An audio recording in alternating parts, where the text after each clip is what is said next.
My fellow Americans, tomorrow is Father's Day, so naturally our thoughts turn to them and to the well-being of family life in America. Families have always stood at the center of our society, preserving good and worthy traditions from our past, entrusting those traditions to our children, our greatest hope for the future. Family life has changed much down through the years. The days when we could expect to live in only one home and hold only one job are probably gone forever. Perhaps we will not go back to the old family ways, but I think we can and should preserve family values. Values of faith, honesty, responsibility, tolerance, kindness, and love. And we'll keep on trying to do better, trying to create a better life for those who follow. This hasn't been easy to do in the last decade. It's become more difficult to raise children than it once was. For example, the dependency exemption on your income tax. The money you can deduct for raising a child or caring for an elderly relative was $600 in the late 40s. That's been increased to $1,000 now. But if that deduction had been indexed to keep pace with inflation, today you would be deducting more than $3,000 for every one of your children. Housing became harder to afford, and the cost of private education also became too expensive for millions of middle-income families. By 1980, American families felt the full shock of runaway taxes, inflation, record interest rates, and soaring prices for housing, education, food, and other necessities of life. They saw the golden promise of the American dream disappearing behind storm clouds of economic misery. Liberals urged huge government subsidies, paying parents for expenses they used to handle themselves. But big government becoming big brother, pushing parents aside, interfering with one parental responsibility after another, is no solution. It only makes bad situations worse, raising prices and taxes for everyone.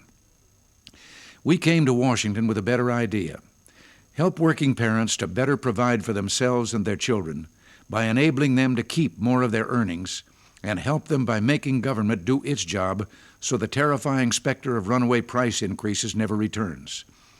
Our tax rate reductions have helped parents, reducing the tax bill that would have been owed by a typical family by over $900 a year. And we've helped parents by reducing the inflation rate by nearly 2/3 since 1980, and by creating more than 6 million new jobs.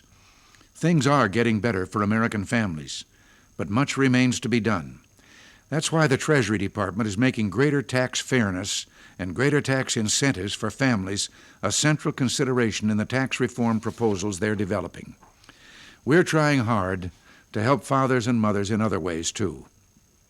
Many innocent children are exploited by those who traffic in the gutter of drugs, child pornography, and prostitution.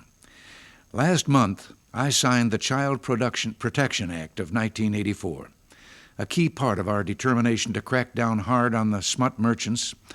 And this past week, we opened a national center for missing and exploited children to help educate parents and authorities on how to protect their loved ones. We've just launched a nationwide citizen effort to encourage volunteer court-appointed special advocates in legal cases of neglect and child abuse. Soon, we'll start up a sophisticated detective program to help law enforcement officers identify and capture the so-called serial killers who prey upon women and children. And we've urged the Congress to pass a law that will strengthen and improve child support from absent parents. Children should not be financially abandoned just because they're separated from one of their parents. We're trying hard to make two other changes. We want to see fewer abandoned, handicapped, or underprivileged children left in perpetual foster care. And we want to see the unborn child given his or her chance to live and to know the joys of life. Adoption is often the best option. Too often, it's been the forgotten option. We're seeing hopeful signs that our policies are paying off. Family income is improving, infant mortality rates continue to drop, and the crime rate has taken a steep dive. The outlook for families in America is better today than in 1980, and we're determined to make it better still. Happy Father's Day. Until next week, thanks for listening, and God bless you.